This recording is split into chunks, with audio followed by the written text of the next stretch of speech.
Perwisyo sa mga residente at negosyante ang biglang pagkasira ng tubo at pagbulwak ng tubig sa bahagi ng Visayas Avenue sa Quezon City.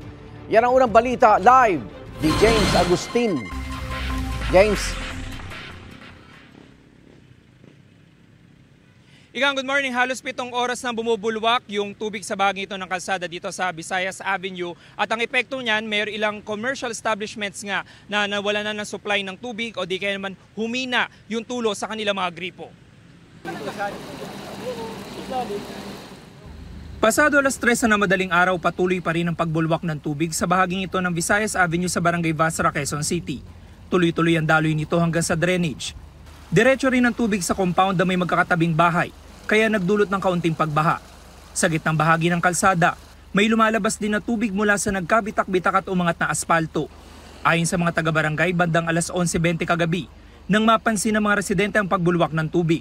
May concern citizen po na pumunta sa barangay na yung nga po na tumaas na yung aspalto at saka bumulwak na yung tubig sa gilid. Kaya tumaas na yung tubig sa kabila dito sa compound. Pantay po yan, hindi po yan nakaangat. Ngayon lang umangat yan nung may tubig na lumabas. Isa sa mga una nakakita ang security guard ng kalapit na kainan na nawalan ng supply ng tubig kaya napilitan muna magtigil operasyon. Nung paglabas ko nakita ko na nag-leak na yung tubig doon sa daan. May nakita na akong ng tubig. Lakas yung bulwak niya. Tapos? Nireport ko na po sa namin, sa manager namin, na may leak na tubig sa daan.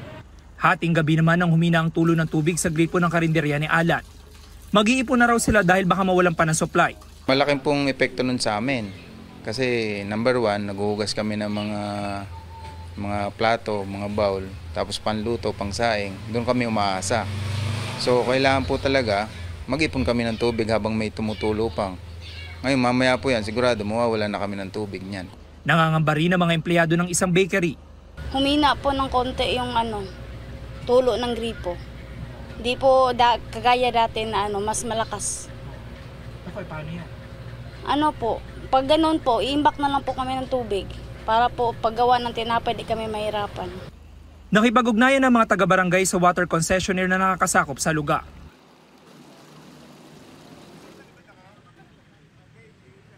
Samantala, ito pa rin yung sitwasyon dito sa bahagi ng Visayas Avenue. Patuloy pa rin po yung pagbulwak ng tubig at wala pa tayong nakikita na nagsasayos dito sa lugar. Katunayan, may mga ilang residente na mahina na kasi yung tulo ng gripo sa kanilang mga bahay kaya nag-iigib na. Tulad niyan ni Kuya, nakikita nyo ngayon. At doon sa advisory mula sa Manila Water ay magkakaroon sila ng pagsasaayos dito mula alas 8 ng umaga hanggang alas 2 ng hapon. Kaya mawawalan po ng supply ng tubig yung mga residente na Barangay Basra, Kulyat, at Barangay New Era. Abiso din sa mga kapuso natin na dumaraan dito sa Visayas Avenue dahil apektado din po yung isang lane nito dahil po dito sa nangyaring insidente. Yan muna yung unang balita mula rito sa Quezon City. Ako po si James Agustin para sa GMA Integrated News.